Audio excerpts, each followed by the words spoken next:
tänast päeva ning me lähme edasi järgmise teemaga ja järgmise teema osas saame kuulda siis Jaak Noe poolt räägitud.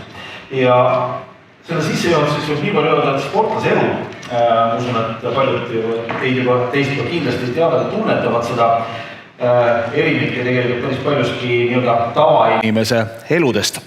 Ja sellest siis, kuidas seada eesmärke, panna paika prioriteete ja milline võiks olla professionaalse sportlase protsess igapäevaelus ja võistlustel, sellest siis Jaak teile räägibki. Nii et Jaak, ole hea. Aitäh. Nagu ma siin ennem lühidalt ka mainisin, et sporti ju teeme sellepärast, et see tegevus meile meeldib, me tahame seal edu saavutada. Sportlastena kindlasti me oleme natuke edevamad kui tavainimesed ilmselt, ehk meile meeldib tähelepanu, sellega kaasnev positiivne emotsioon, edukogemus ilmselt. Ja teisalt, nagu ma ka korra mainisin, et see on tegelikult oma treeneriga koos kasvamine, mida varem me ennast õpime tundma, ennast analüüsima ja seda eelkõige sellepärast, et aru saada, kuidas mingi treening mulle sobib, millised on need organismi tagasiside, reaktsioonid ja see oskus seda edasi anda. Et kui ma oma karjäärile tagasi vaatan, siis minu karjääris on treenerid olnud tegelikult suured isiksused, autoriteedid minu jaoks. Ja isegi täiskasvanute klassis ma arvan, et esimesed 2-3 aastat ma teietasin oma treenerit ja nii oli ka see nooremast peast. Ja mingil ajahetkel oligi täpselt see, et suhteliselt sõnakuulelik ilmselt olin, mida treener ütles, seda tegin. Ja võib-olla, mis oli minu õnn sportlasena ja võib-olla miks mul võttis see natuke rohkem aega, kui mõnel heal konkurendil oli see, et tervist õnneks on kaasa antud või vanemate poolt geenidega pärandatud, et tugevaid treeninguid, raskeid võistlustsükleid, asju seedisin hästi ja õnneks ei hakanud siis just nagu funktsionaalse ehk südame poole peale, et see, et lihas ära väsis, üldine väsimus oli, uni kippus ära minema, seda tuli ikka ette.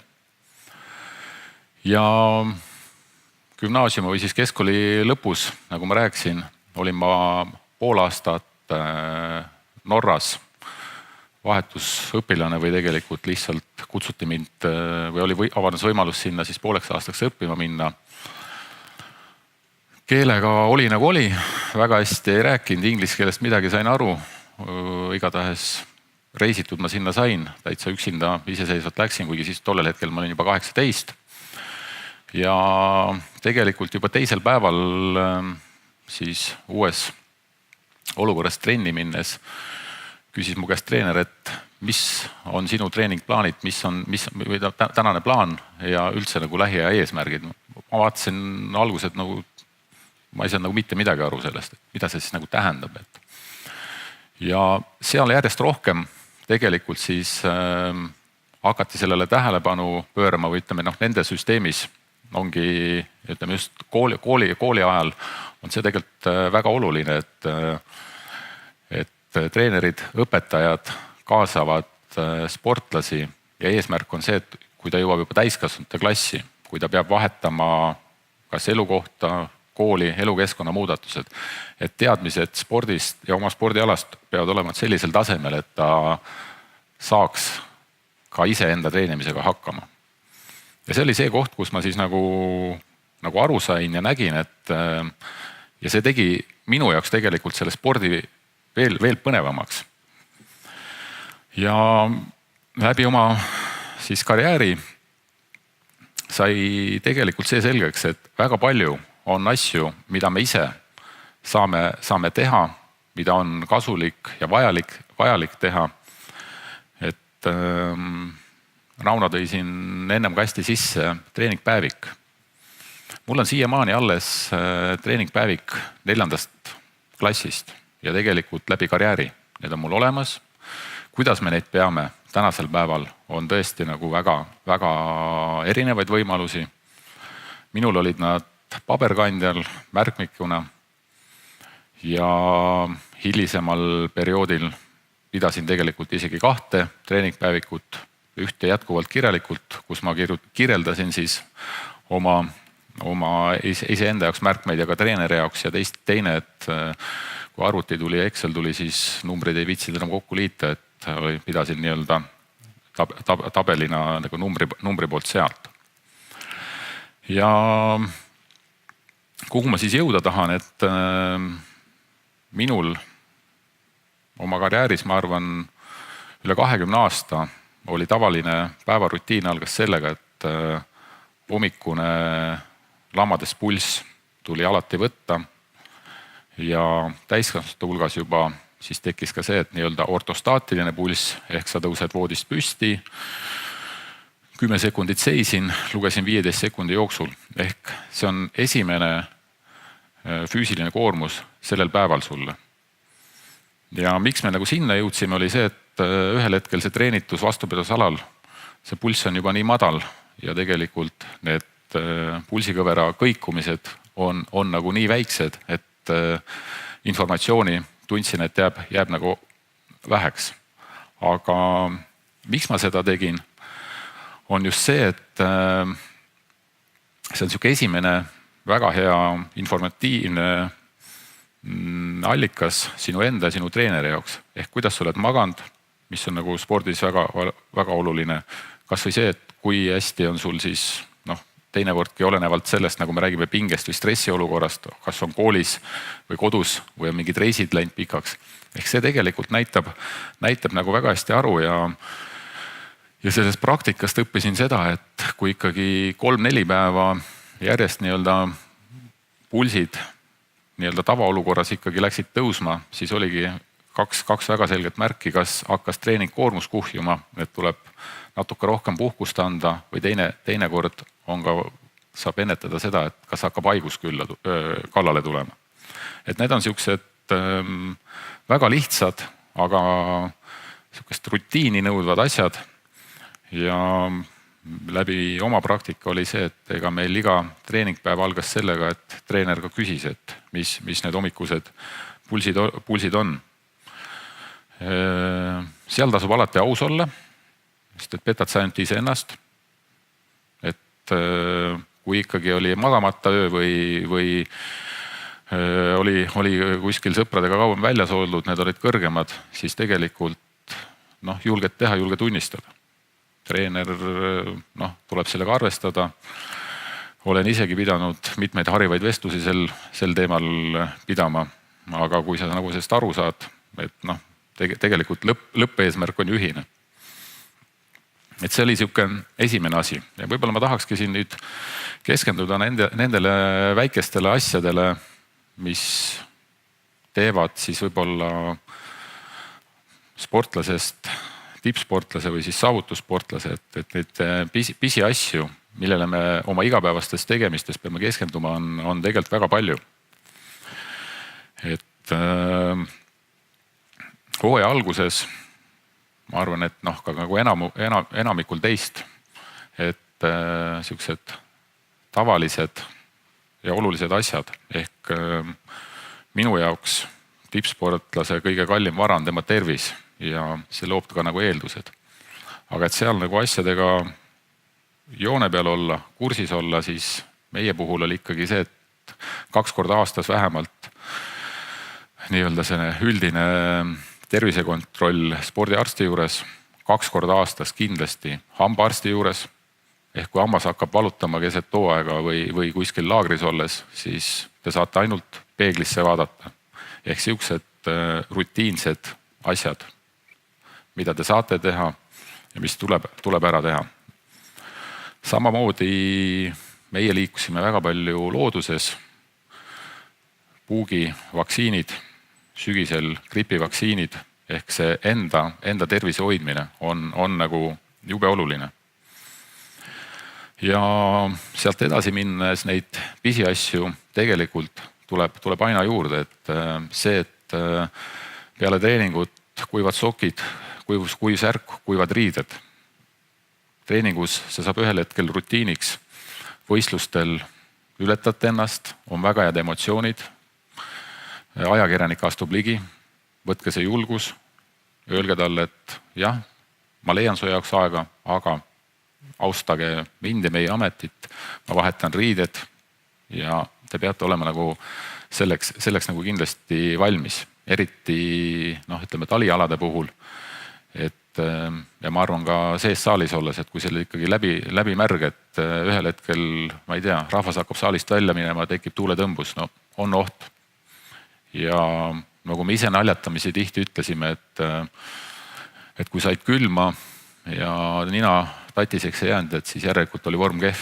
Et mida paremas sportlikus vormis te olete, seda vastuvõtlikum te tegelikult olete. Et organism on timmitud viimase peale ja nad kipuvad sinna külge igasugused viirused ja asjad nagu tegelikult lihtsamini tulema.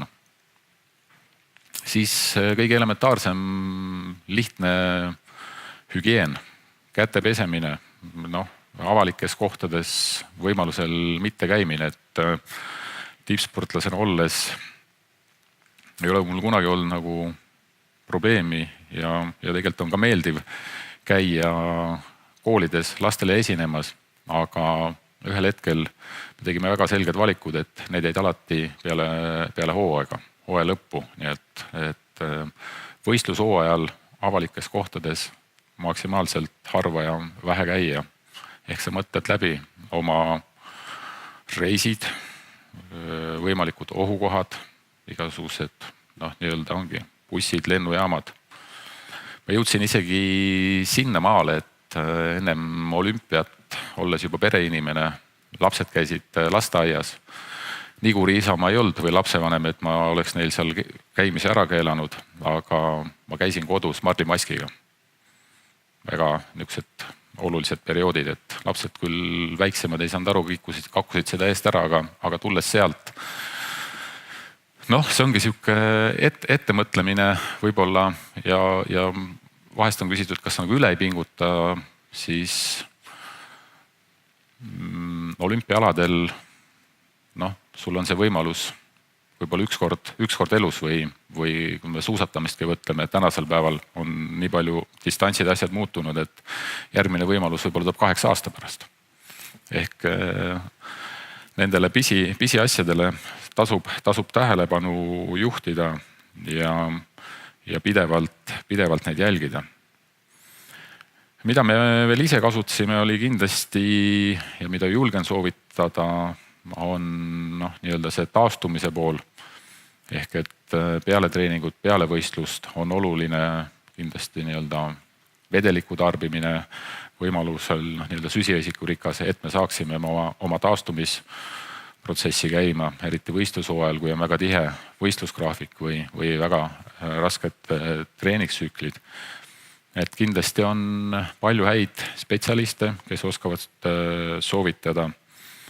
Samamoodi siis nii-öelda sihuke lihashooldus, mida üks puht praktiline kogemus, teaduslikku põhjendust olen mingid artiklid lugenud, aga pead ei julge anda, aga puht praktiline kogemus oli see, et ennetada selliseid viirushaigusi ja selliseid külmetushaigusi, siis väga palju käisime saunas näiteks.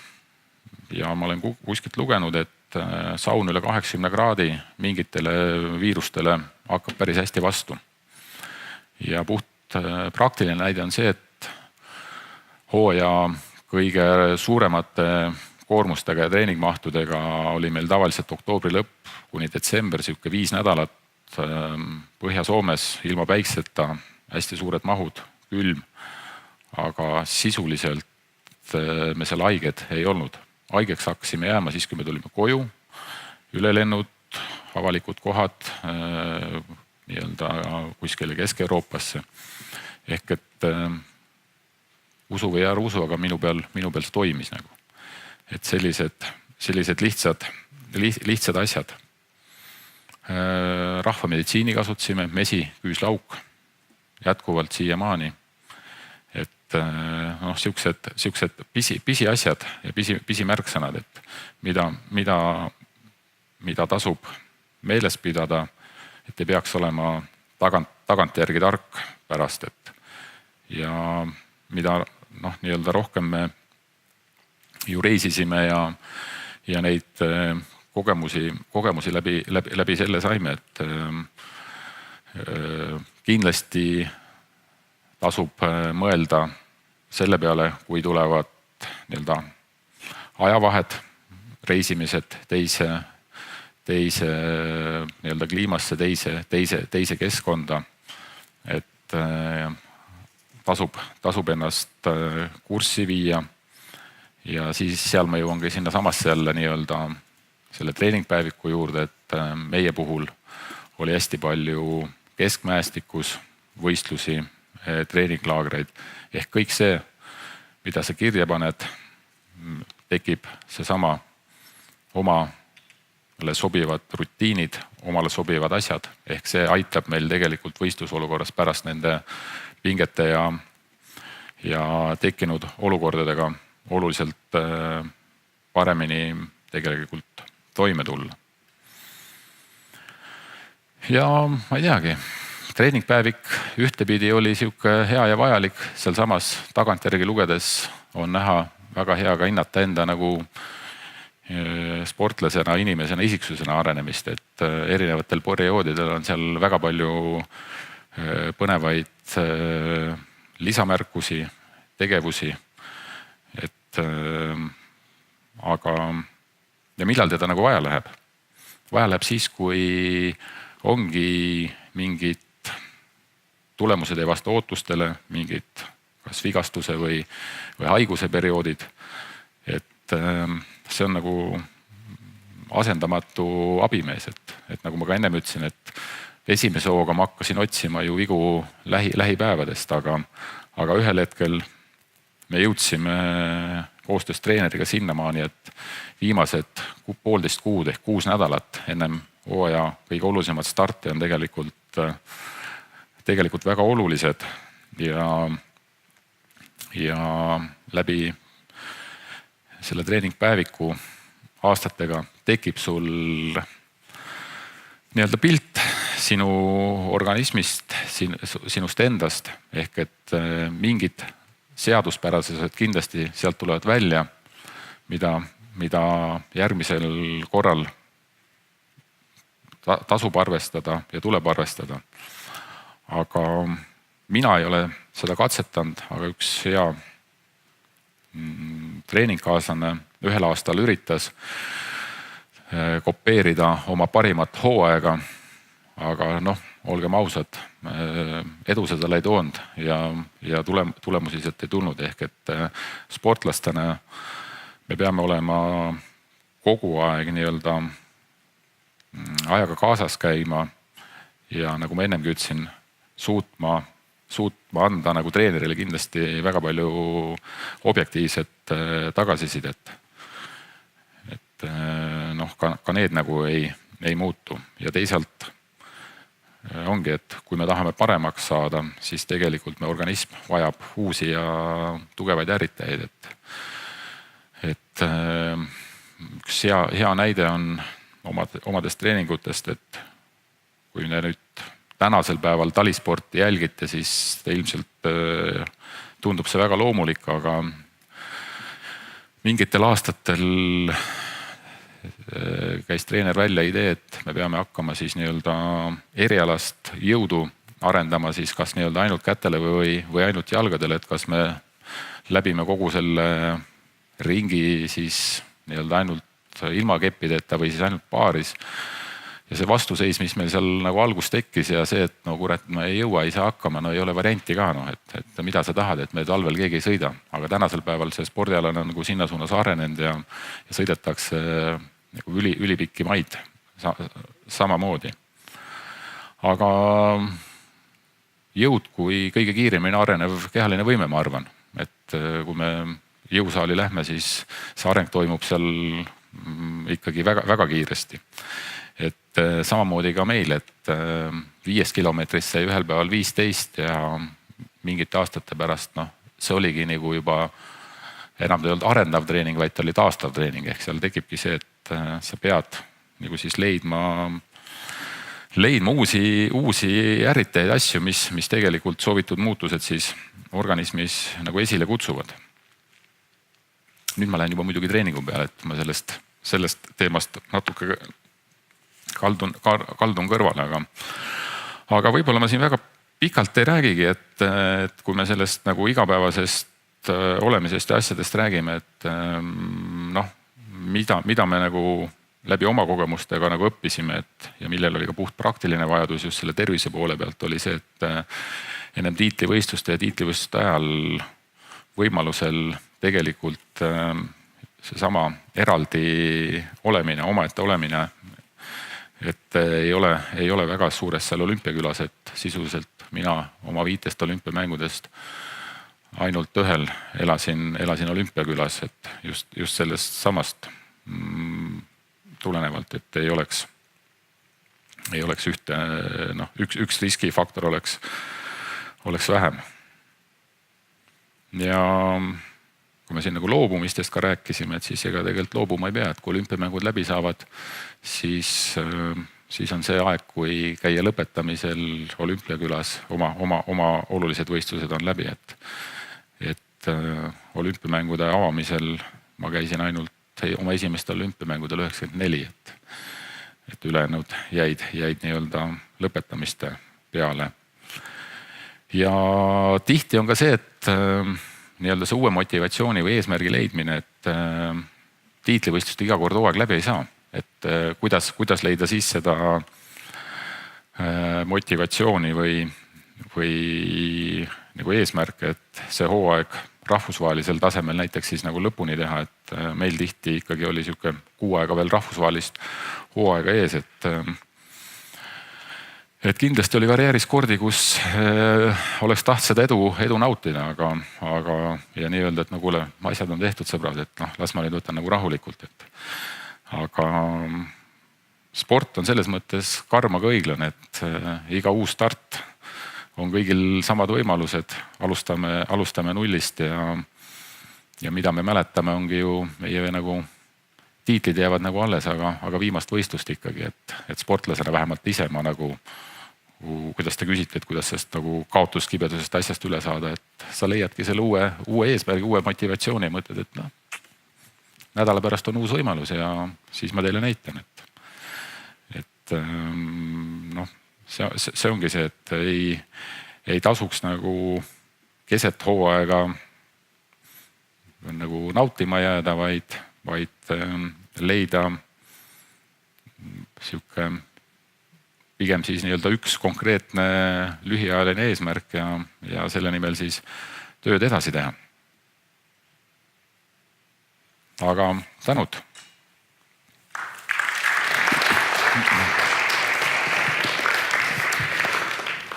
Palun taas kord Rauno, Märt ja Allar Jaagule siia seltsi tulla ja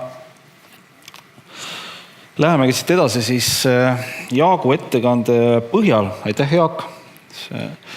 Ma usun, et paljudel oli selline teema, mida nad on kuulnud, aga alati on hea meelde tuletada ja eriti sinu käest, kes sa oled seda kõike läbi teinud, ka võib-olla oma mingisugustele veendumustele kinnitust saada.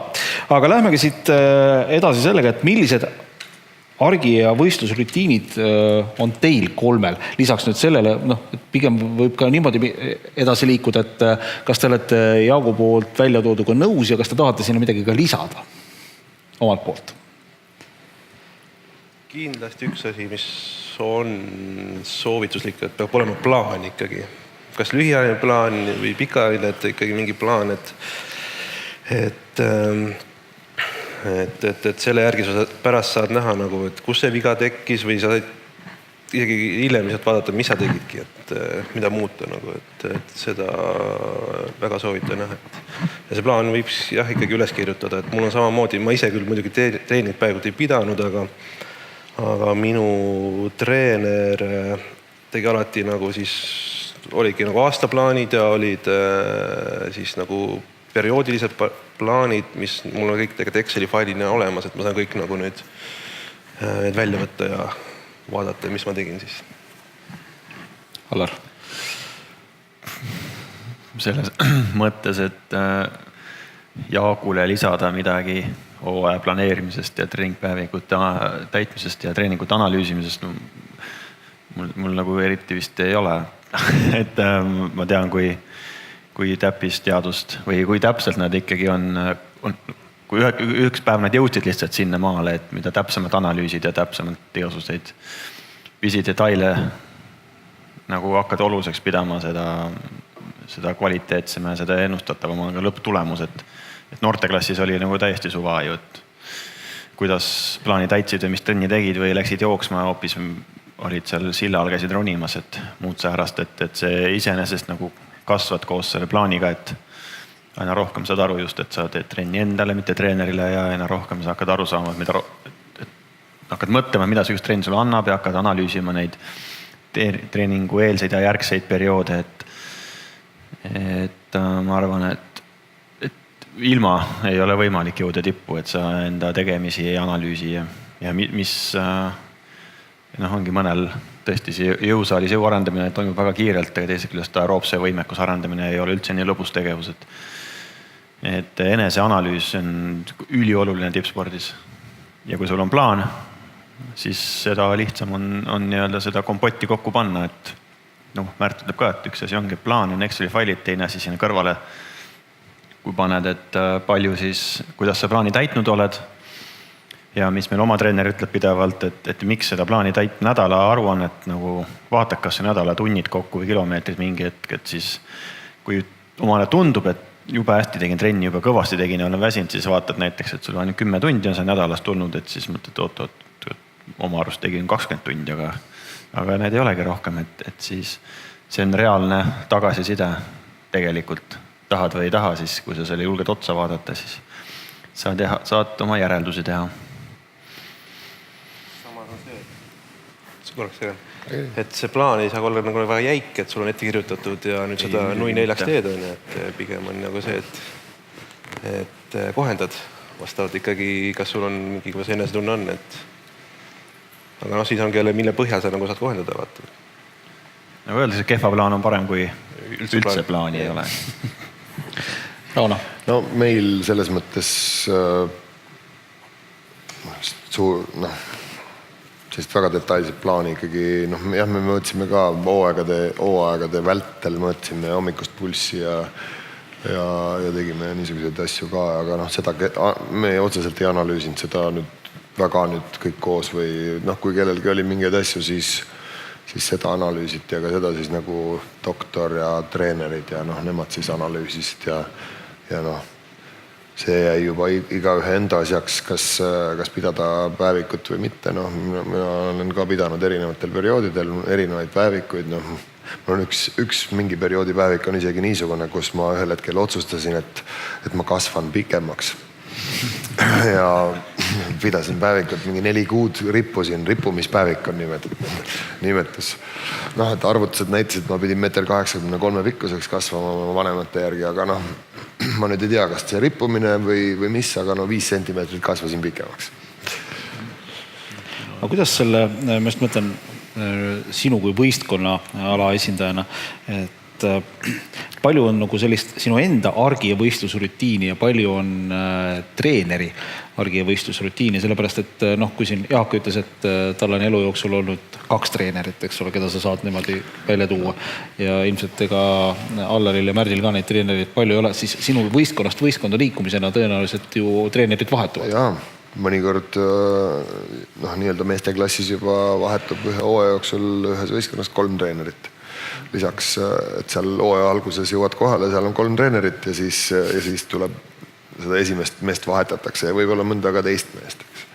Siis pead kogu aeg kohanema nagu uue inimesega, tema mingisuguste asjadega ja eks see üha pealiskaudsemaks muutub, mida professionaalsemas või et mida rohkem sa vahetad neid kohti, seda pealiskaudsem see suhe saab olla, eks, et sa pead olema väga palju iseenda eest väljas seal ja kohanema nii võistkonnaga, saama läbi, leidma oma rolli, suurendama võimalusel seda rolli kuskile välisklubisse minnes. Ja ei ole siin Eestiski enam keegi nagu väga kaua ja pikalt ühes võistkonnas, ehk et see on üks suur kohanemine, kõik see keskkonnavahetus, et uus klubi, sa lähed tundmatusse, oled juba nagu, mõtled, et oled päris kõva mees. Lähed mingisse kohta ja hakkad kõike, keegi ei tea just, mis mees sa oled, no näita, mis mees. See on see nagu see trenni koht, et meil on nagu selline ütlus, et sa oled täpselt nii hea, kui sa viimases trennis olid. Ei loe, et sa seal üleeile olid ka päris hea, aga viimane trenn, et ei olnud enam nii hea. Jaak tõi välja väga põhjalikult tervise ja selle eest hoolitsemise ja pigem nagu sellises preventiivses mõttes, ehk siis ennetada probleeme. Ja tõesti, ma isegi ütlen, et need ei ole mingisugused sellised ekstreemsed näited, et sa kodus käid mallimaskiga, et see on tänapäeval, ma usun, tippspordis see nii ongi. Kuigi, ma ei oska öelda, kas te nüüd nagu ka nii detailidesse olete läinud, kui Jaak rääkis oma tervisekäitumises? Mina võin öelda, et nii detailseks ei ole läinud. Jah, aga ütleme nii, kui jälle vigastus tekkis, siis otsisid kõik võimalikud abi, ütleme, või niisugused harjutused või venitused need välja, et ja laksasid kodus niimoodi kõriaguni sellest, et aga tegid neid, aga siis, kui hakkas nagu see vigastus nagu üle minema juba ja enam ei tunnetanud, siis nagu hakkas jälle see tegevus ja hoolsus nagu jälle ära kaduma. See on hea näide jah, Märdi poolt, et vastavalt vajadusele, et nii kui tundsid, et hakkad mingi külmetus peale tulema, siis tulid kõik rohud kohe kapist välja ja siis läheks paremaks, siis jäi kõik pooleli ka, et tihtilugu see laiskus on selline, et aga jah, just vigastuse taastumisel on ka tõesti nii, et mulgi enne Rio olümpiat oli seljaprobleem ja siis sai tehtud seda enne trenni, peale trenni 4 korda päevas kogu aeg, et eks tüdined ära ka, et need on nii rutiinsed ja samas igavad harjutused ja rutiinsed ja otseselt ei ole nagu see areng nagu ka mõõdetav, et kaua sa seal neid asendeid ja poose hoidma pead, aga sai asja, selg on korras. No selles mõttes Jaak rääkis õigesti, et korvpallis sa lähed märjaks, siis jahtud maha, siis jälle higistad, jälle jahtud maha, kui seal jääd vaatama mängu, siis võib tulla mingi lihase probleem, külmetushaiguste probleem. Nüüd ma treenerina ise räägin poistele ja kõigile, et mis on korvpalluri tähtsaim omadus. Kas keegi äkki pakub siit midagi? Siin on mõni korvpallur ka äkki, tema pakub, aga võite kõik pakkuda. Mis on korvpalluri kõige tähtsam omadus? Ole saadaval. Ole nii, et sa tuled mängule, sul on särk seljas ja kui on vaja sind mängu panna, siis sind saab mängu panna, sest kui sind saadaval ei ole, siis sul ei ole mingit võimalust. Et see on seesama kõik, ja ma kohtan seda hästi tihti, sellepärast, et pidevalt on mingid külmetushaigused, mille pärast keegi on eemal ja kas on tehtud kõik, sall, müts, need asjad kõik tunduvad, et neid ei ole vaja nagu. Aga võib-olla kossupoistele öelda, et käib müts peas? Igasuguseid asju võib öelda, aga eks see kõige valusamalt lööb nendel hetkedel, kõik poisid tahavad võistlustel mängu aega saada ja kui ta siis on haigest ja sa võistlustel osaleda ja siis ongi võib-olla profikorvpallis võib-olla läheb mõni suur võimalus niimoodi kaotsi. Teie enda selline, ma püsin selle tervise juures endiselt, et teie enda selline terviserutiinid, et Jaak siin tegelikult kirjeldas ka oma selliseid mõnes mõttes rutiine tuues välja siin näiteks võistlushooajal sauna, rahvameditsiini. Teil on ka näiteks mingi konkreetne rutiin, mis on välja kujunenud, mingisugused asjad, mida te võtate, mida te kasutate? Peale trenni tuleb ikka pesemas ära käia. Hügieen on. ja siis ikka ütleme, kergematel päevadel ikkagi võtad saunatuuri ette, et saun on tegelikult tõesti on üks hea abivahend, et lased korraks jälle lihased kergelt soojaks ja lõdvestusvahend, et see on niisugune jah, ehk sauna puhul ma arvangi, ongi see, et kuidas me seda nagu mõistame, et meie jaoks tegelikult oli ta igapäevane.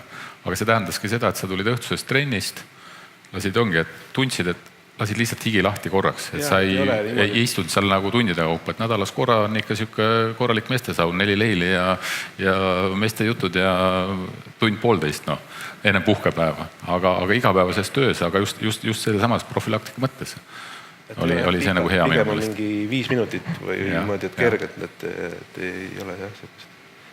Et noorsportlased nüüd ei hakkaks pärast trenni udutama.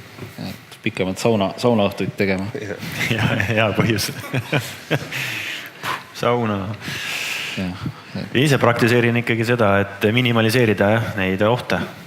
Et kuna meil on niisugune spordiala, mõned veel välispordiala esindajad, et kui lähed vee peale sõudma, siis ühaba sõidad alla tuult, higistad, keerad ümber, siis on vastutuult, on külm ja tuulefaktor teatavasti tuleb juurde ja edasi, et siis kui vee pealt ära tuled ja keha jahtuma hakkab, siis pead nagu päris kiiresti tegutsema, et paat ära kuivatada, varustus hooldada, tagasi panna ja kui on veel lisaharjutused vaja teha, ütleme, et see jõusaalis, siis ongi see, et kas lähed aega kokku hoida, lähed kohe otse jõusaali või siis tegelikult vahetad kuivad riided selga, et kui nende vastu eksid, on nagu üks asi ja teine asi, mis ma olen tähele pannud, ikka kui energiapuudus tekib kokkuvõttes, et ei toitu normaalselt, siis ikka see power saab otsa ja väga, väga lihtsasti tulevad igasugused haigused ligi, et püüan seda jälgida, et oleks mingisugused söögid ja värgid korralikult kaetud, kõht täis on paar korda päevas, et siis on oluliselt tunda, et võib-olla tuleb paar kilo juurde, võistlusperioodiks läheb niikuinii maha ja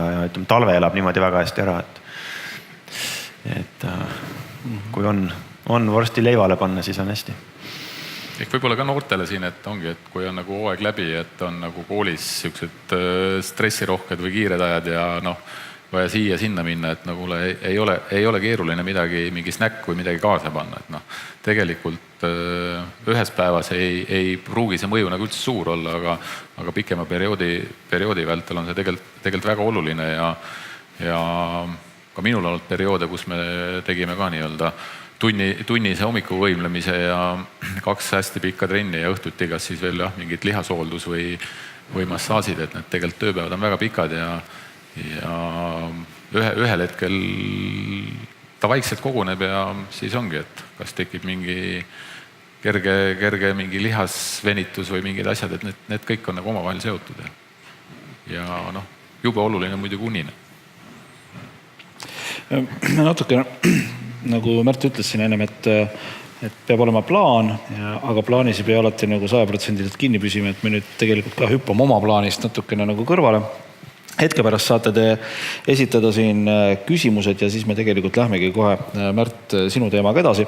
Aga enne ma küsin ühe teema veel üle, mis siin on ka vähemalt mulle endale silma jäänud, mida tehakse. Ja ma ei oska nüüd öelda, teie ilmselt profidena oskate öelda, kas see on mõistlik tegevus või mitte, aga haigena võistlemine, haigena treenimine. Kõik ole, mis haigus sul on, et on ka näited, kus siis, et on sul nohu kerge, aga tõmbad siin pikema distantsi suuskadele, pärast ei ole midagi enam, et aga see on ikka väga personaalne küsimus, et pigem ei ikkagi, et ravi välja ja ei maksa ja lähtuda sellest perearsti nõuandest, et kui on väike vigastus ja väike külmetus, siis et nii nüüd, ma ei tea, 1,5 kuud ei tohi trenni teha, et kõik vist siin juba ka on kokku puutunud sellega, et treenerid ja arstid ja soovitused nagu lähevad täiesti erinevas suunas, et treener ütleb, et kui homme tule tee kerge trenn, perearst ütleb, et nii 2 nädala pärast võid hakata liigutama, et võid juba siis, ma ei tea, võib-olla rattaga kergelt sõita, et mina tunnetan ka seda, kui kerge haigus hakkab tulema, aktiivne liikumine on see võimalus, kuidas sul lümfisüsteem töötab nii-öelda. Lümfisüsteemil ei ole ise nagu ringi ajavat mingisugusest mootorit, jah. Et kui sa liigud, lihased töötavad, siis sul lümfisüsteem käib ringi ja korjab bakterid kokku, viib nii-öelda hakseldab ära need ja viib organismist välja, et see mingi hetk aitab, aga kui tunned, et läheb hullemaks, siis tuleb tõmmata pidurit ja noh, aga võistlemine, see on, ma olen selle küsimärgiga käinud nii mitmel võistlusel, et võistelda või mitte, võistelda või mitte, võistelda või mitte, et see on üks raskemaid otsustamise kohtasid, et oleneb võistlusest. Olen katkestanud ka neid. Rauno. Jaa, samamoodi palju kordi kerge mingisuguse külmetushaigusega või isegi kerge palavikuga ikkagi, noh, see on otsustuse koht iga kord individuaalne, mõnikord on nii halb olla, et ei saa, mõnikord justkui pole midagi, mõnikord jooksed, higistad, liigutad ja kaob ära see haigus, mõnikord läheb hullemaks. See ei ole retsepti tegelikult. Ei oska selles mõttes, ei julge anda mingit retsepti, pärast ütlete, et Aane Pehka rääkisid, et nii tuleb teha. Ärge nii tehke, et vaadake ise. Jaak, nii-öelda alustasid ja lõpetad.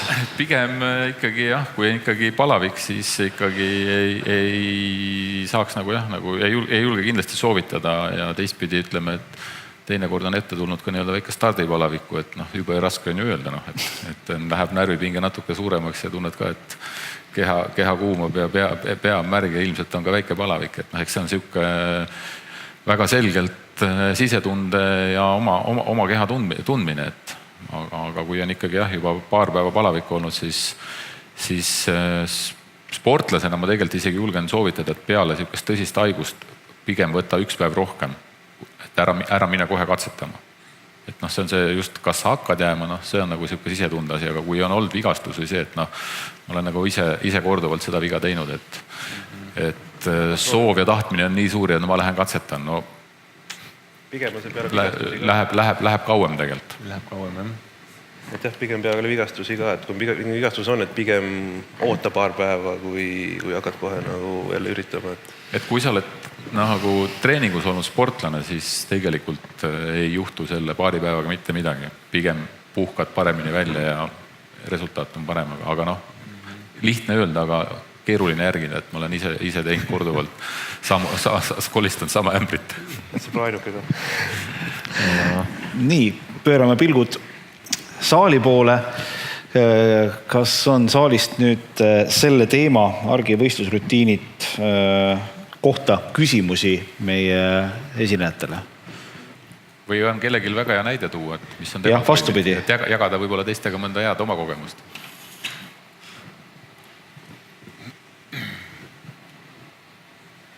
No nii.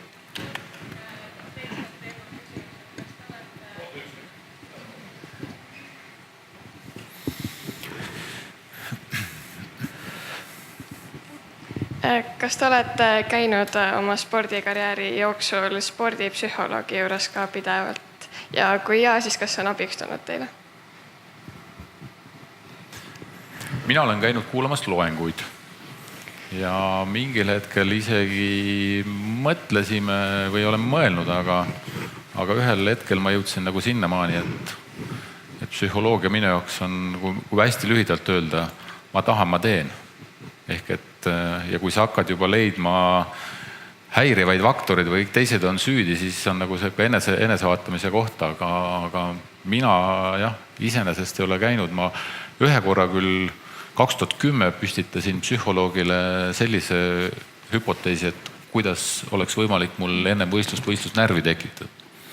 Ehk tihti üldjuhul minnakse see, et ei saada oma tunnetega hakkama, siis just mul tekkis nagu see moment, et ta anna nõu, et mis ma nüüd tegema peaks. Ega sealt. Aga inimesed ja sportlased on erinevad, et kindlasti on väga palju positiivseid näiteid, aga ise ei ole nagu psühholoogiga koostööd teinud. On veel siin kogemusi jagada selles vallas? Mina ei ole ka teinud koostööd spordipsühholoogidega, kuna meie ajal neid psühholooge tegelikult nii väga ei olnud. Küll kunagi NSV Liidu noortekoondisest oli keegi psühholoog, kes tuli ühte laagrisse ja tehti meiega erinevad katsed. Läbi nende katsete tegelikult selgitasid välja mingeid meie isikuomadusi ja siis kui kui sealt nagu asjad klappisid lisaks sellele, et tundus, et ka mängu järgi võib sind sinna koondisesse valida, siis oli nagu väga hea. Noh, nüüd hiljem, nüüd ma olen tegelikult, ma tean umbes, kuidas spordipsühholoogid, mismoodi nad räägivad ja mismoodi nad tegutsevad. Ja see on hästi individuaalne, kas sellest on abi, kas see sportlane vajab tegelikult seda ei teagi, ta vajab kindlasti inimest, kellele tal oleks võimalik toetuda. Minul tegi selle töö ära minu isa, kes lihtsalt kuulas, mis mul öelda oli ja siis ütles, pole hullu, täitsa hästi. Ja mul ei olnud vaja psühholoogi, aga mõnikord ta ütles mulle selliseid lauseid ka, et sa võid natukene ülbema hoiakuga minna väljakule. Ta andis, et võta selline ülbem hoiak, et mul on meeles mingi paar sellist asja. Aga üldjuhul mul on tunne, et tänapäeval või nüüd praegu see nii-öelda õige suhtumise sõna levib nagu hästi palju, et millele keskenduda. Kogu küsimus on, millele keskenduda, kuidas oma pingeid juhtida, kui te suudate keskenduda sooritusele ja mitte tulemusele, siis on pool võitu käes. Ja selles mõttes ma ei usu, et psühholoogid teevad nagu imet. See võib olla ükskõik, kes inimene, mitte, et ma arvan kindlasti, et nende asjade tegemistest on abi, aga see võib olla ükskõik, kes inimene, keda te lihtsalt tunnetate, et ta suudab teile toeks olla. Nii tundub mulle. Allar? Ja meie sõudekoondisega võib-olla siis isegi minu initsiatiivil seoses õpingutest sain natuke aisu ninna, et on nii-öelda mitte, ma ei tahaks kasutada sõna nagu psühholoog, vaid see on mental coaching ehk siis nagu aju treenimine. Ja natuke kasutasime niisugune pool aastat ja aasta ja saime nii-öelda need nipid või võtted nagu teada, mis iseenesest ei olnud midagi uut ja võib-olla mis tõttud nagu mingit meeletut efekti ei andnud, sest me kõik olime piisavalt kogenud juba sportlased, et ma näen, et noorteklassis oleks olnud minule sellest oluliselt rohkem abi. Just seesama mingisugust läbipõlemise hetke, et neid ära hoida või need ennem läbi mängida või et just ongi, et ma ütleks isegi, et üle poole võidu on käes, kui suudate keskenduda sooritusele ja ideaalne on, kui sul on treener nii hea, kes suudab nii-öelda seda psühholoogilist poolt ka nagu täita. Et sa suudad julged temaga vabalt rääkida ja mõtteid jagada või isa mudel siis. See on muidugi hea küsimus selles mõttes, et ei ole üldse kindel, et noorteklassis me tagantjärele mõtleme kogenud sportlastena, et mul noorteklassis oleks sellest abi olnud, aga noorteklassis me poleks võib-olla olnud vastuvõtlikud sellele. Ma mõtlen just, selle meie alal. Võib-olla, ütleme, individuaalala iseenesest ma arvan, et seal toimub selline suurem eneseanalüüs kui võib-olla suures pallimänguvõistkonnas. Jah, aga lõpuks seda annub sellele, et kui ma hakkan treeneri rääkima, et oleks vaja toitumisspetsialisti, oleks vaja füsioterapeuti, oleks vaja spordipsühholoogi, siis ta ütleb, et kuule mees, enne hakka mehe moodi trenni tegema. Kui see nagu basics asja ära ei tee, põhimahtu ära ei tee, siis ei ole vahet, kui suur või kui tugev see tiim on, kui sa ise ei ole oma treeningmahtu ära teinud, treeningplaani täitnud ja terve olnud, et see kõik algab sinust endast ja kui sa tunned mingi ette, et sinna saab lisada neid väikseid nuansse, mis hakkavad seda tervikut siis nii-öelda neid väikseid, kui tervest nii-öelda pallist siis või tervest kerast neid väikseid lõikesid nagu lõpuni ära täitma, et sul minimaliseerida neid võimalusi, et sa millegi tõttu oled, teine võidab siin 0,1 sekundiga. Võib-olla see on see mõte, kus sul vahepeal spordipsühholoog annab ka seda, et kui sa sõidad võistled näiteks, et kui sul läheb mõte valesse kohta, et oot, mis seal kalla peal keegi karjub mulle kaasa vist, et peab vist juurde panema. Juba sa tegeled vale asjaga. Mida kiiremini sa suudad selle plokki panna, minu asi on praegult siin sõita, keskendust siis sooritusele täpselt. Ja mis ta meile aitas, oli see, et kogu meeskonna tekitas avatuse. Me kõik pidime järsku rääkima hakkama. Eriti äge tore oli see, et kõige rohkem tundus oli sellest kasu treeneril, kes on nii-öelda omamoodi vanakooli mees ja siis me kõik nagu muhelesime, vaatasime, et kust nüüd treener läks hoogu. Algus oli niimoodi, mis jama, sportlane on nõrk, kui ta psühholoogi kasutab, et see pole õige asi, et siis ta on juba põhimõtteliselt võib maha kanda. Ja lõpuks oli nii, et mees, kes oli, teeme siin plaanid, värgid, võtame, teeme need kavad läbi ja rääkis ja said nagu teada, mida sportlane, mida treener nagu ka mõtleb, said sportlased rohkem tagasisidet, et see oli selline huvitav efekt, kõrvalefekt, mis tekkis, et kui on kahtlusi, igal juhul tasub otsida korraks kontakti ja saab tööriistad kätte. Minul oli selles suhtes õnnelik ja hea näide, et minu treener oli päris hea psühholoog, et ta suutis ikkagi enne trenni ilusti maha rahustada või kui midagi läkski kehvasti, et me rääkisime need asjad selgeks, et selles suhtes ma olen õnnelik. Rääksid selgeks, et kui üks kehvasti oli treener süüdi ja... Jah, lihtsaks tegime asjad. Nii, ma tänan. Me läheme edasi järgmise teemaga. Märt astub sinna kõnepuldi poole ja me räägime sellest, kuidas olla tark sportlane ja tark inimene ning pärast seda siis arutleme ka sellel teemal natukene, nii et Märt, ole hea. Jah, tere siis ka minu poolt. Tark sportlane või kuidas selleks kujuneda, et ma pigem nagu käsitleks seda teemat selles võtmes, et või enda näite põhjal, et kuidas siis spordi ja hariduse samaaegsel tegemisel nagu see mulle kasu oli ja ka siis peale sportlaskarjääri lõpetamisest. Et peale siis nagu gümnaasiumi lõpetamist ega mul spordi nagu siuksed tulemused ei olnud mingisugust erilist, et ma oleks julgenud nüüd otsustada, et ma teen nüüd ainult sporti edasi, et ja ma ikkagi, selles suhtes oli ikkagi kindel tahe ikkagi mingi amet nagu või edasi õppima minna. Et noh, minu jaoks see või see maailma meistrivõistluste 7. koht juunioride klassis nagu otseselt midagi ei olnud ja noh, täiskasvanuteni oli veel see 2-kilosega kettaga tulemus oli selline 54 meetrit, et noh, seal oli veel 10 meetrit veel minna, et ma teadsin, et mükene töö seal on veel ees ootamas, et ma ei olnud nagu selles suhtes niimoodi pilvedes, et ma nüüd noh, muidugi mõtlesin, et et järgmine aasta heidan 60 meetrit, siis heidan 65 ja siis olengi, aga tegelikult läks see aeg nagu ikkagi palju pikemalt ja ülikool oli selles suhtes nagu mulle nagu vastades päris hea nagu vaheldus, et ta aitas nagu mul sinna ütleme tipul lähedale või noh, meesteklassi jõudmisel nagu ikkagi andis nagu aega juurde, et noh, minu head aastad olid, kui ma olin 27-28, et noh, selles suhtes mul läkski päris pikalt aega ja siis ütleme peale gümnaasiumi lõpetamist ma läksin TTÜ-sse õppima. Noh, maapoisina pealinna tulla oli selles suhtes päris korralik keskkonnavahetus, et siuksed, siis ütleme ülikoolis see esimene aasta, noh TTÜ-s öeldakse, et kes esimene aasta TTÜ-s vastu peab, see peab lõpuni, aga noh, üldjuhul meil seal oli sinna logistikasse registreerinud minu kursusele nagu 80 inimest, lõpetas 30, et seal ikka kukuti nagu julmalt välja, aga esimese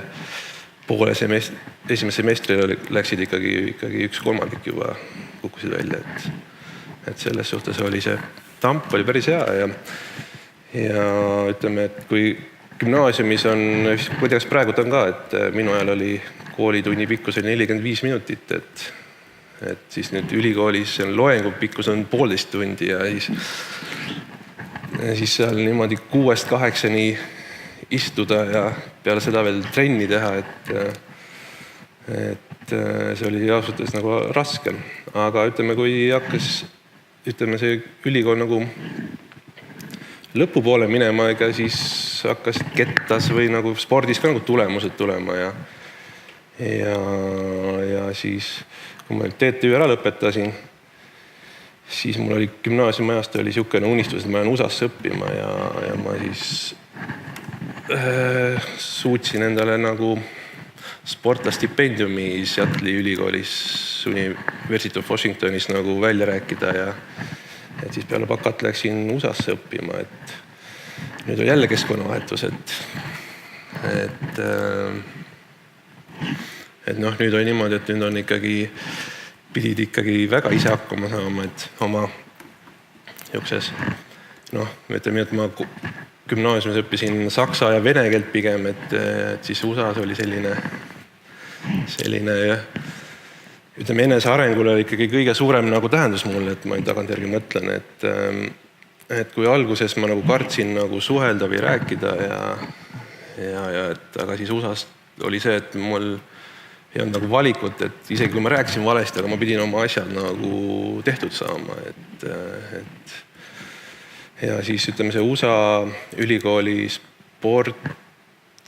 spordi nagu sport seal on nagu selles suhtes nagu äge, et seal on siuksed korralikud nagu võistlused ja koolide vahelised nagu siuksed võistlused,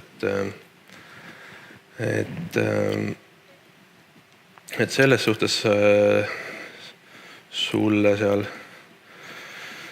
ütleme nii, et sa said nagu ringi käia, sa said seal, sul ülikooli poolt oli nagu õppimine, elamine ja söök garanteeritud, et selles suhtes minul väga nagu tulemust veel ei olnud, et Eestis oleks nagu saanud nagu mingisugust head nagu siukest rahalist toetust, et siis see etapp oli nagu seal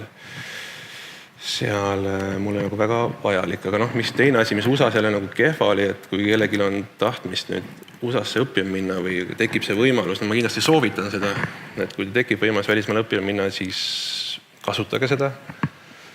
Et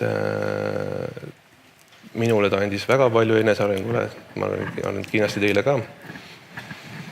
Et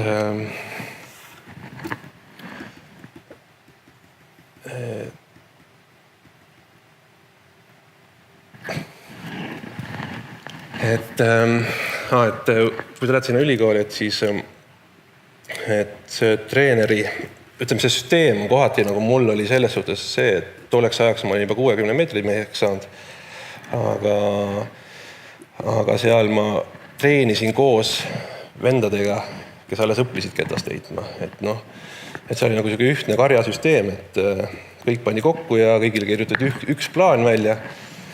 Siis nagu mina, kes ma olin nagu paar aastat Gerdiga juba treeninud, et vaatasin, mulle nagu see väga vist ei istu, et ma hakkasin seal natuke nagu oma voli tegema, et tegin nagu enda plaani ja jälgisin nagu, et enda, ütleme nagu siis varasemast kogemustest mingisuguseid asju, et võib-olla see minu tehnika arengule võib-olla ei olnud see hea, aga samas ma tulin seal USA-s edetabeli liidriks tol aastal, et see oli siuke, midagi valesti ka vist väga ei teinud.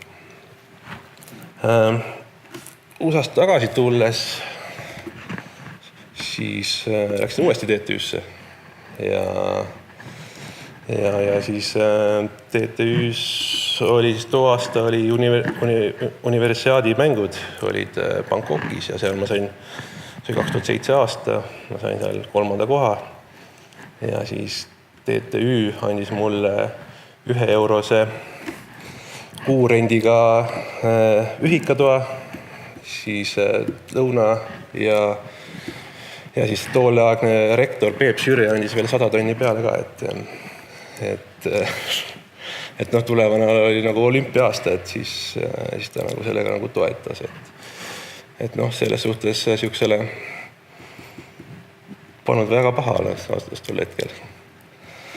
Ja siis nüüd hiljem, kui ma nüüd siin spordi nagu ära lõpetasin, 2 aastat tagasi, et siis on niimoodi siuke hetk, et mis ma nüüd edasi teen.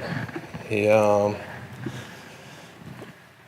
mõtlesin nagu siis CV ette, et vaatasin, kui ma kandideerin tööle, mõtlesin CV ette, et mis ma siin kirjutan, et otsast nagu mingit, ma olin 13 aastat olin sporti teinud, terve elu tegelikult, et 33 eluaasta jooksul ma polnud ühtegi korda ametlikul tööl käinud kuskil, et mis ma siin kirjutan. Õnneks mul oligi nagu kirjutada enda kogemused või ülikooli diplomid ja tulemused ja mis ma mõtlesin, et mis ma sinna nagu siis töökogemuse alla panen. Aga siis ma lähtusin nagu sellest, et mis see sport nagu minus nagu arendanud on olnud, et kindlasti nagu siuke režiimi taluvus, töökust. Et panin kõik need siuksed omadused nagu sinna kirja. Ja ütleme niimoodi, et tegelikult mul vist läks päris hästi, et kui ma ütlesin, et ma sporti nagu tippsporti ei tee, siis kuu aega hiljem ma tegelikult juba olin nagu tööl. Et selles suhtes. Ja nagu Rauno siin enne ütles, et leidke endale kõrvaltegevuse, kõrvalala, siis mina ikkagi soovitaks, et õppida on üks väga hea võimalus või selles suhtes tagamaks, et peale spordi karjääri lõppemist nagu oleks millegagi, mida nagu edasi teha või kust nagu alustada. Et selles suhtes õppige, tiigrid. Aitäh!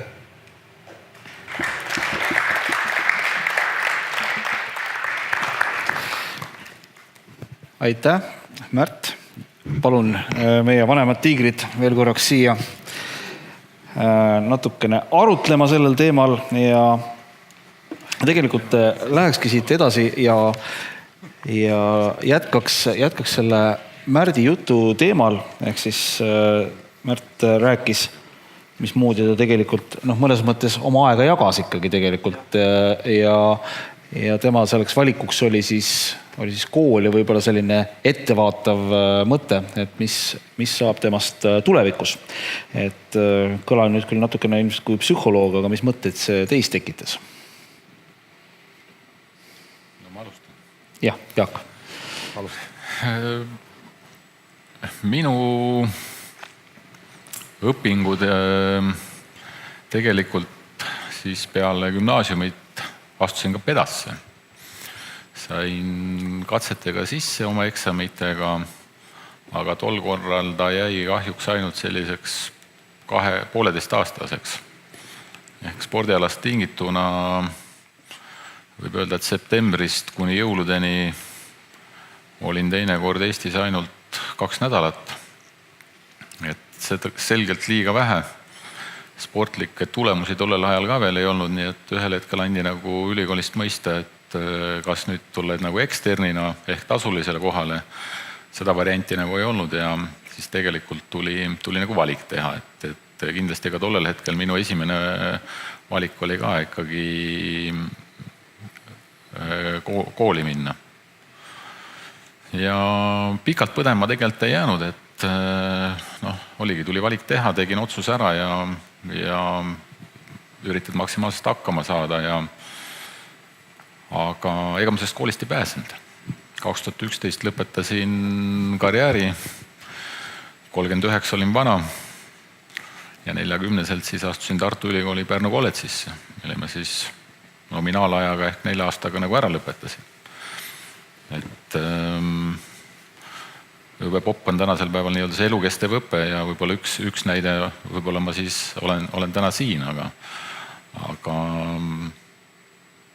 tänasel päeval ma julgeks nagu öelda, et võimalused sporti ja õppimist ühendada on täna kindlasti oluliselt paremad. Kõikvõimalikud e-õppevariandid ja asjad, et ma ka alguses üritasin ikkagi raamatukogust mingi poisuraamatuid kaasa võtta, aga kui suusakott oli ise juba 20 kilo pluss riided ja igast muud asjad ja kooliõpikud sinna otsa, siis ülekilod lennukis ja kus iganes, et tegelikult ma võib-olla tollel hetkel andsin natuke ise liiga kergelt järgi. Aga ma arvan küll, et on nagu päris häid näiteid, et annab neid asju kokku panna ja pikendatud programmiga, et enesedistsipliini kindlasti tahab, et ma ei tea tänasel päeval palju, aga meie aeg oli see, et kui ikka sõbrad hakkasid kõrval kaarte mängima ja sina pidid siis raamatuid kas või anatoomiat õppima, siis see enesedistsipliin on nagu üsna määrav, aga igal juhul ta kasuks tuleb jah, et ega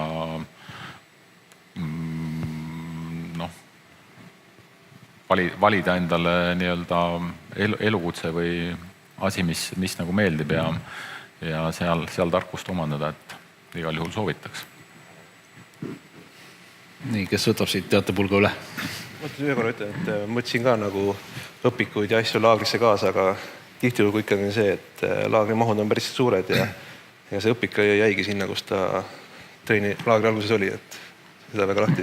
Aga samas oli see, et kui sul oligi nagu mingi asi, et siis tegelikult, kui sa õppejõudega räägid või ütled, et mul on siuke asi, on ju, et saab alati kõiki asju kokku leppida, et see tegelikult ei ole probleem. Ma võin, see on selles mõttes väga hea teema, et kehtib mitmed pidi tõde. Tippsporti ei saa teha vanast peast või alustada vanast peast, nagu mõned Eesti väga mitmed harrastussportlased alustavad 40-selt, 50-selt tegemaks trenni rohkem kui tippsportlased, mis on ju tervisele oluliselt kahjulikum. Et selles mõttes elage ja laske oma tiiger välja ikkagi noorest peast. Ja nagu ka Jaagu näitel ja ma tean mitmeid näiteid, kes tegelikult oma paadikaaslased, kui kas või võtame Jüri Jaansoni, samuti käivad väga edukalt kooli läbi ja see kooli õppimine, peale tippsporti kooli õppimine mõnes mõttes on väga kasulikum. Sul on värskelt teadmised meeles, sa lähed värskelt selle teadmisega tööpõllule ja sa hakkad selle reaalselt rakendama. Mina olen samuti lõpetanud Sisekaitseakadeemia, 4 aastat õppisin.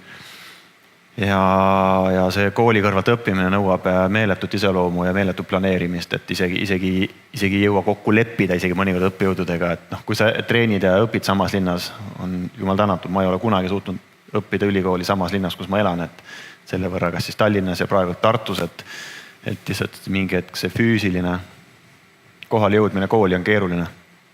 Tallinnas õnneks oli head, ma elasin ühikas, tegin seal trenni, tegin küll kord päevas ainult, aga sellest treeningud olid väga kvaliteetsed ja pikad, et see on see hetk, koolipäev saab läbi, sa oled tegelikult nagu täna, eks sa nagu exhaustid, nagu väsinud ja siis tegelikult sul on ju mingisugune, ma ise jagasin ära, et see on nagu vaimuenergia ja see on nagu kehaenergia, et vaimuenergia on nüüd kulutatud väga hea, siis ei sega nagu trennis. Lähed trenni ja hakkad nagu paned nagu kere tööle ja kõik tuleb iseenesest järgi. Ma kasutasin seda meetodit, et peale läksin ühikasse, võtsin seal, ma panin trenniriided selga, läksin saali, mõtlesin, ma lihtsalt lähen kas või spordisaali. Kui ma tunnen, et ma üldse ei taha, siis ma tunnen sealt ära. Ma olen andnud selle endale võimaluse nagu, et ma lähen sinna saali. Ja tihti lugu oli see, et ma tulin sealt ära 2,5 tundi hiljem.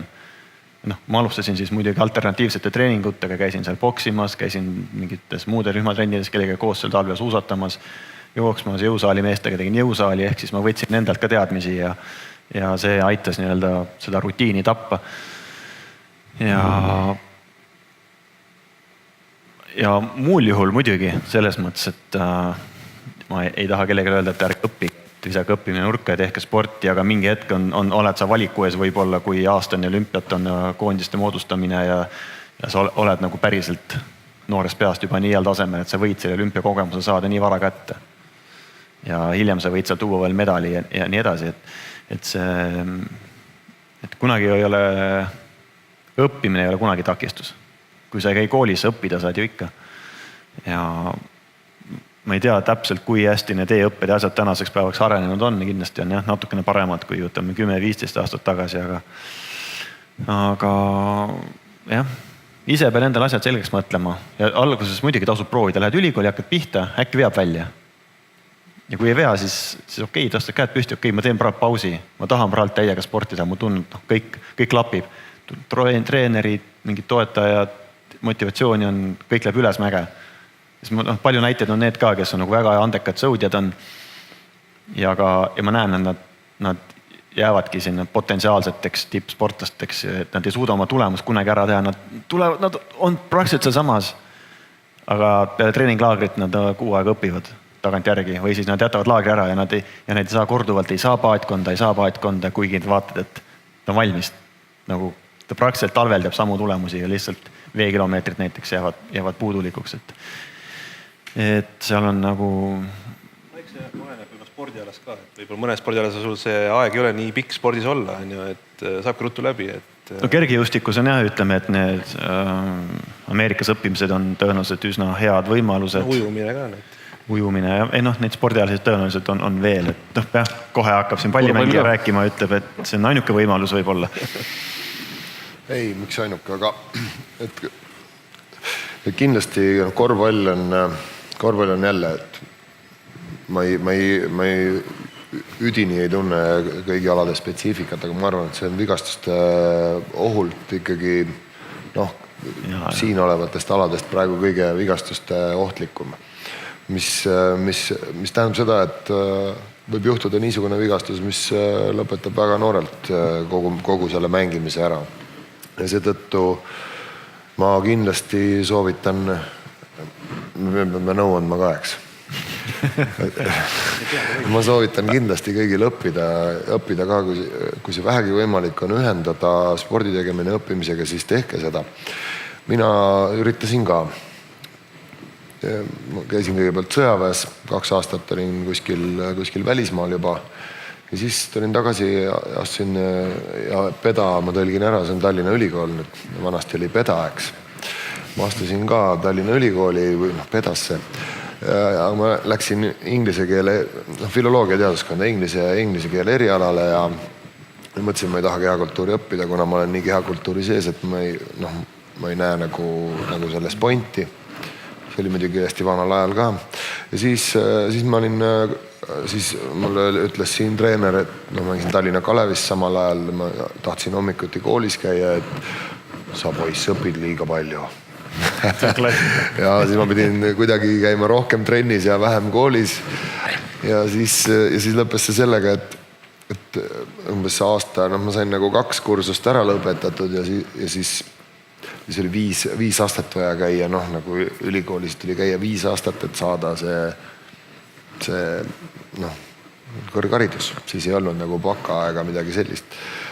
Aga siis ma sain välismaale minna korvpalli mängima, maandusin Iisraeli terveks hooajaks ja siis kui ma Iisraelist ühel hetkel tulin tagasi, siis mul tulid lapsed ja aga see muutus keerulisemaks see õppimine.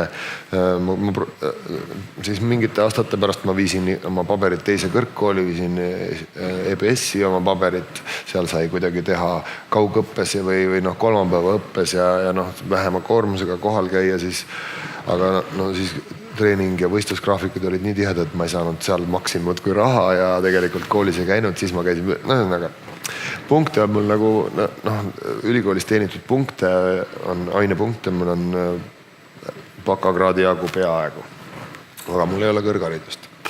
Ma muidugi mõtlesin nii, et okei, et kui ma saan sealt diplomi ja siis ma vaatasin ümberringi, mis nagu inimeste eludega toimub, siis nägin seda, et mindi selle diplomiga töökohale ja hakati seda ametit seal õppima. Et sa saad küll kõrghariduse, aga sa lähed kuskile tööle ja siis sa tegelikult, see tihtipeale on mingi hoopis muu eriala ja siis sa õpid selle ameti seal selgeks. Ülikool on andnud, ülikooli diplom annab inimestele kindluse, et sa oskad seostada asju, sul on silmaringiga enam-vähem asjad korras, sa viid asju lõpule, sest sul on diplom ja nii edasi. Mina mõtlesin, mina siis ühel hetkel ma nagu loobusin sellest õppimisest, ma mõtlesin, et ma mängin oma mängud lõpuni, mängimisega läks nii kaua, ma olin 37, eks. Oleks võinud minna õppima, aga ma sain kohe tööle, põhimõtteliselt sain, ma nagu tõesti ei leidnud, ma mõtlesin, et kuna ma olen palju raamatuid lugenud, koolis mul iseenesest õppimisega probleeme ei olnud, et ma ei näinud sellel hetkel nagu pointi teha, minna ja vägisi teha ja see paber endale, eks ole, diplom. Nüüd treenerina tunnen, et oleks pidanud tegema. Olen ennast erialaliselt väga palju koolitanud, ikkagi väga palju üle nende kohustuslike punktide ja nii edasi, aga ma ei saa mingit teatud kõrget taset, kuna mul ei ole kõrgharidust. Ja nüüd ma ei tea, ma mõtlen, et kas mul ongi seda vaja, et elud on erinevad, aga muidugi kõige suurem põhjus, miks ma ära tulin sealt PEDAst oli see, et seal koridorides levis selline ütelus, et see naisterahvas, kes lõpetab filoloogia teaduskonna, temast ikkagi filoloogi ei saa. Temast ei saa filoloogi. Aga see mees, kes lõpetab filoloogia teaduskonna, et temast ei saa meest. Ja siis ma läksin ruttu nagu sealt ära. Aitäh! Nii, noored tiigrid, saite siin õppimise poole pealt päris palju häid näpunäiteid. Aga me räägime tiigrist, sest tegu on ju ikkagi koolitusega, mille nimi on Lase ennast tiiger välja.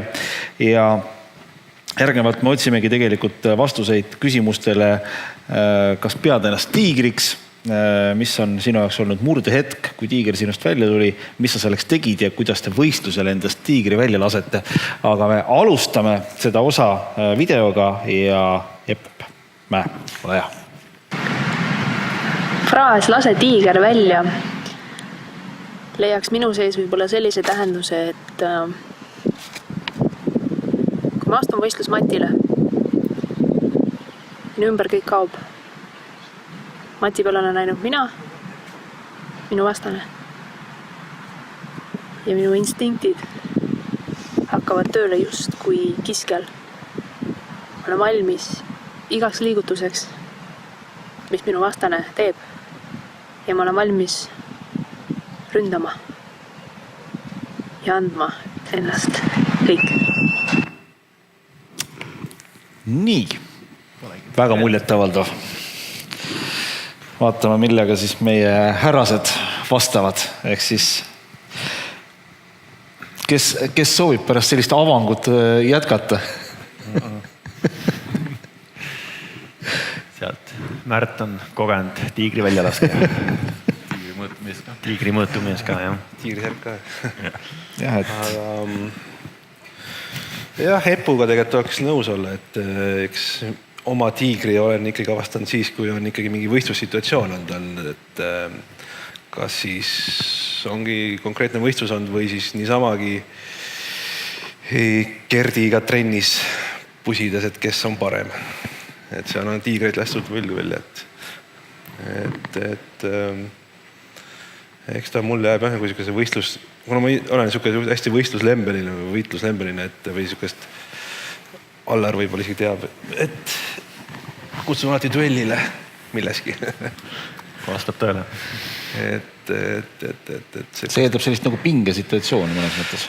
Ei, pigem nagu sükest väljakutset alati, et kes on siis tiiger. No nii. Ma saan aru, et see on nagu kahe tiigri vaheline võitlus siis. Ja see on omaette teema. Et muidu tiiger võtab ikkagi teist looma, jah. Aga Rauno, sina mäletad sa näiteks sellist murdehetke, millal tiiger sinu seest välja tuli? Mis sa tegid siis? No ma arvan ikkagi, et need on sellised hetked, mis on jäänud meelde, kuna nendel hetkedel juhtub midagi, mille tõenäosus oleks olnud vastupidine. Midagi sellist. Kas... mul on ikkagi meeles need noorema ja nagu hetked, kus ma olin seesama 16-17 seal, kus ma esimest korda mängisin Tsikk on siis Audentes, eks. Tsikki võistkonnaga mängisime esiliigas korvpalli ja seal oli vastastel üks hea mängija, kes viskas iga mäng meeste vahel, ma ise olime poisikesed, viskas iga mäng seal 50 ja 40 ja hästi palju punkte. Siis tegime nagu kihlveo ühe Fanta peale, Fanta joogi peale, poole litrise peale, et ma mängin kaitses selle mehe vastu ja siis ta viskab vähem kui 20 punkti, eks. See on ka päris palju visatud ja lubada 20 kellelgi visata, see ei olnud nagu tagantjärele, ma mõtlen, et väga hea, väga selline ei olnud nagu väga suur kõva kihlvedu, aga ühesõnaga ta viskas 13 aga see moodus kuidas, et ma olin nagu poole, umbes Märt oleks nagu Märt, aga mina oleks nagu poole kõhnem veel. Niimoodi, umbes selline võitluspaar, ja selline tugev, eks, ja siis kõik need füüsilised kontaktid seal ja kuidagi niimoodi, et see võib olla. Sealt tekkis selline julgus tükiks ajaks, hull julgus nagu ka mõnedel hetkedel. Ja siis viimati ma kuulsin, kuidas öeldakse, et me siin tiigrist räägime, aga hundi kohta on hea väljend, eks, et julge hundi kohta ja siis vaatasin ükspäev seda Superstaari saadet, seal öeldi, et julge hundi rind on haavleid täis. Sul läks paremini. Jah, muidu on julge hundi on rasvane, aga kui sa oled liiga julge, siis sa ka sured, eks. Et praegu ma mõtlen, et need on kuskil sellised piiripealsed olukorrad, kus kus sa ei annagi endale võib-olla aru, kuna kogemuste pagas sul ei ole sellist suurt hirmu veel, et siis sa teed asju, mis on nagu võib-olla liiga julged, aga kui nad töötavad sinu kasuks, siis miks mitte. No siin on üks teine selline kuulus või tuntud ütlemine on see, et nad tegid ja suutsid seda teha sellepärast, et nad ei teadnud, et see on võimatu. Pigem ma arvan, et tiigri möire on nagu välja tulnud siis, kui sul on võistlustel hästi läinud ja koht on tulnud, et siis tuleb see möire välja. No ketteheites kindlasti see möire tuleb ja tahtmatult isegi. Jaak. No mina mõtlen, kui tagasi hakata mõtlema, siis selliseid olukordi kindlasti on, aga teisalt ma toon võib-olla siukse asja siia juurde, et kui me ennem rääkisime sellest väga palju tehtavast tööst oma tegevuse liigutuste lihvimisest automaatsuseni, siis ma arvan, et oma parimatest võistlustest ma väga palju ei mäleta. Ehk see ongi see seisund, kus sa suudad ennast viia nagu sinnamaani, et sa nagu hetkes saad aru, mis sa teed, sa kuulad võib-olla nii-öelda kuskilt mingit infot, aga pärast sa ei suuda seda meenutada. Ehk minu jaoks on võib-olla see see tiigri väljalaskmine, et sa oled suutnud ennast viia nii heasse füüsilisse vormi, et pärast on nagu mingid hetked on tegelikult võistlustest täitsa kadunud, et esimest korda ma mäletan, kui Eesti meistrivõistlused olid, kui ma esimest korda sain täiskasvanute tiitlivõistlustel, et ma olin peale 30 kilomeetrit pikali maas ja ega ma ei suutnud seda mingit viimaseid kilomeetreid nagu meenutada ja see, et kuidas, et see oli see, et see tiiger tuli välja. Sellist olukorda see ilmselt tuleb aastas tegelikult võib-olla mõni üksik, kus sa suudad ennast nagu nii kokku võtta ja nii maksimaalselt siis selle tiigri endast välja lasta. Allar Veitsid on pea kätte vahel ära, aga pääsu ei ole. Sa tegelikult oma ettekandes natukene seda avasid ka, rääkisid ühest sellisest hetkest. Et kas see on see või soovid sa sinna veel midagi lisada?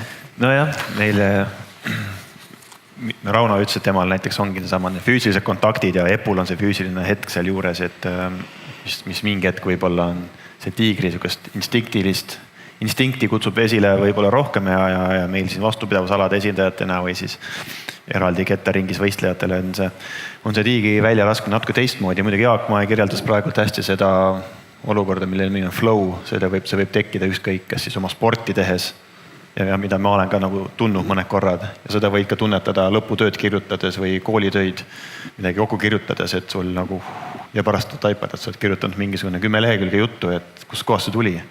Et see on see, kus sa lähed sinna niivõrd sinna sisse ja spordis tähendab see, et sul on omandatud see tehnika ja see kõik ja vaim ja kere kõik on selleks valmis.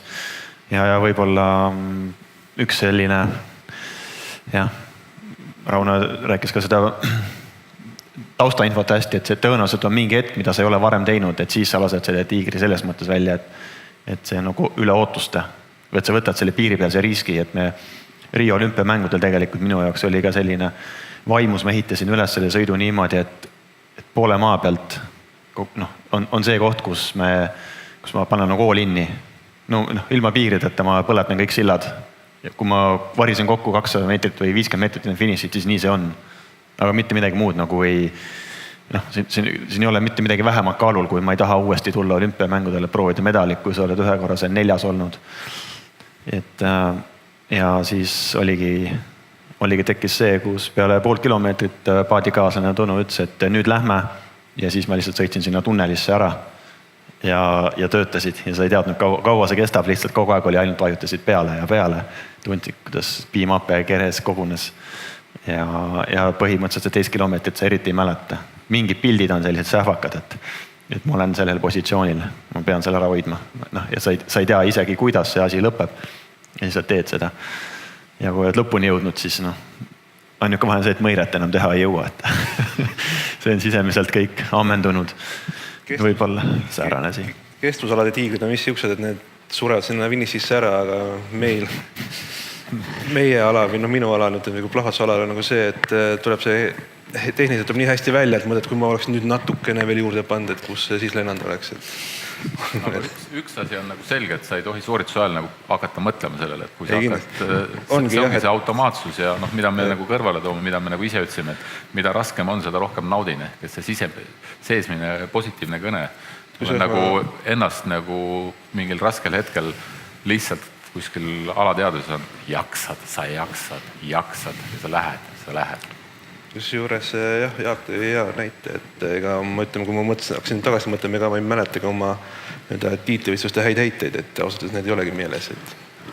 No, mina olen paar korda ka nagu elu peale tagasi mõelnud ja mille peale? Ja kui ma niimoodi mõtlen, siis ma tegelikult väga täpselt oma elu ei mäleta, ma mäletan oma elust selliseid tundeid, mida ma olen kogunud, eks.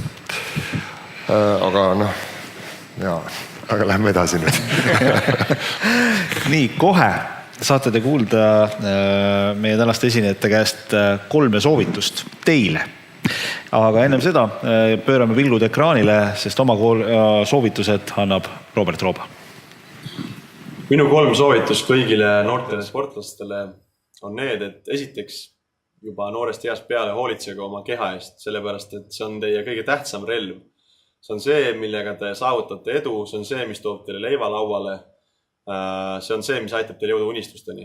Et kõik soendused, kõik venitused, kõik massaažid, kõik asjad, need on kõik väga tähtsad tegelikult ja need on täpselt sama tähtsad nagu need jooksud, nagu need kangi tõstmised, nagu need pallimängud, mis iganes.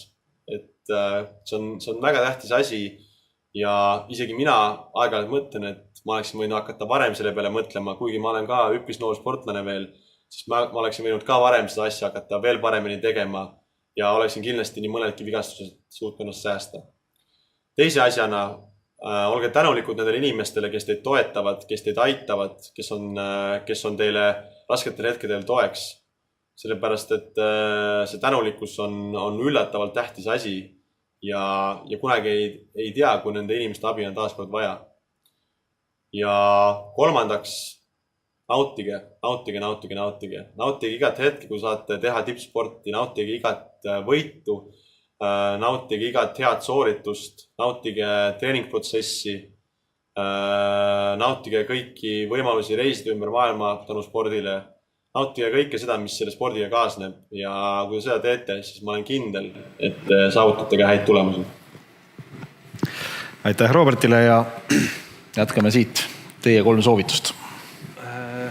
Minul oleks, ma ütleks oma treenerite soovitused, kes on mulle esimene, siis kui ma gümnaasiumis õppisin, oli Rein Ahun, ütles mulle, küll muidugi tehnika kohta ütles seda, et kiirust aeglaselt.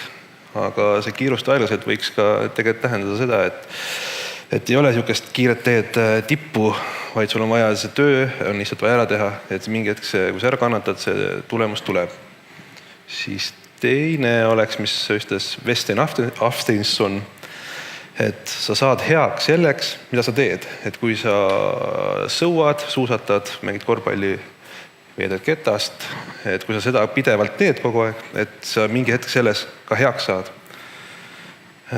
Kolmas oleks Uno Ojandi öeldu, et mis siin Eppmäele ütles, et sobiks hästi, et rämps rongi ei takista. Et kui su öeldaksegi, et sa ei oska või sa ei suuda või siis sõida läbi. Aitäh, Märt! No mina kordaks üle, mul on kuskil nüüd kirja pandud ja ma praegu jäin mõttesse, et 3 soovitust mul oli kirjas seal, aga mul ei tulnud 1 meelde, aga no mis siis, ma ütlen 2. Leidke endale kõrvaltegevus ja ma mõtlen just siin nagu hobi näol, mitte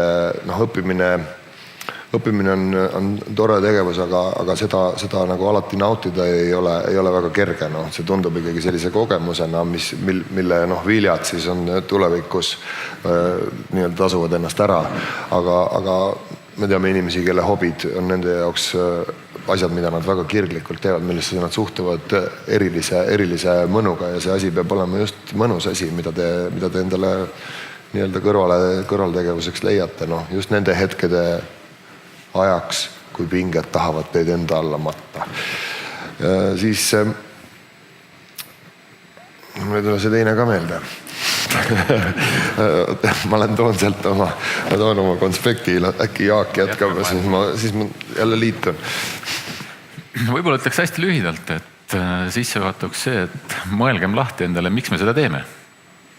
Ja sealt tuleb 3 lihtsat sõna siis, et tahan, teen, saavutan. Ma jäin mõtlema praegult korraks. 3 soovitust. Kindlasti see vana kulunud ja mitte kunagi ei kulu ära soovitus, et ära muretse asjade pärast, mille pärast mis ei sõltu sinust. Väga lihtne elu on palju lihtsam ja pingeid on palju vähem. Teine asi võib olla siis, mis on ka läbi käinud, et ära kahetse oma otsuseid. Lihtsalt õpi nendest ja siis käitu edaspidi siis vastavalt saadud informatsioonile või kogemusele. Ehk siis kaotusvõistlustel ei ole kaotus, vaid see on üks moodus saama teadmaks, et päris nii ei saanud seda esikohta veel kätte, et tuleb midagi veel timmida. Ja 3. soovitus koosneb 2 soovitusest ja need ütleb teile Rauno Pehka. See on see, millest ma rääkisin, kujundage endale positiivsete kogemustega mälu. Keerulistes olukordades saadud positiivsed kogemused, proovige need meeles pidada. Need võivad olla teile kasuks raskes pingeolukorras ja nautige, nagu siin juba öeldi, et ega siin, kui te suudate midagi mõnuga teha, siis tulevad kõige paremad asjad juhtuvad. Ma tänan ja Olümpiakomitee poolt meie tänaseid esinejaid täname ka nii-öelda materiaalselt, ehk et mul on hea meel siit sellised väikesed kingitused teile härrased üle anda. Kuidas? Isegi ümbrikusse ei mahtunud ära. Seekord ei mahtunud. Kotiga. Nii, tänan EOK-d. Aitäh. Ja tänan teid, noored. Aitäh.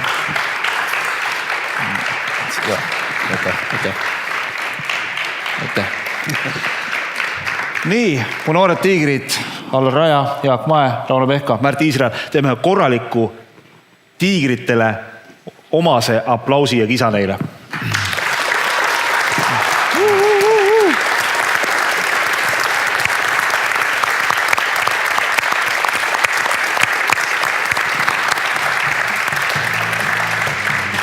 Eesti Olümpiakomitee poolt täname siis osalejaid, täname teid. See kindlasti oli selline mitte kõige lihtsam päev, aga ma usun, et te ammutasite siin piisavalt palju teadmisi, kogemusi ja te suudate juba lähiajal endast tiigri välja lasta, kui te seda veel teinud ei ole. Aitäh teile ja head õhtut!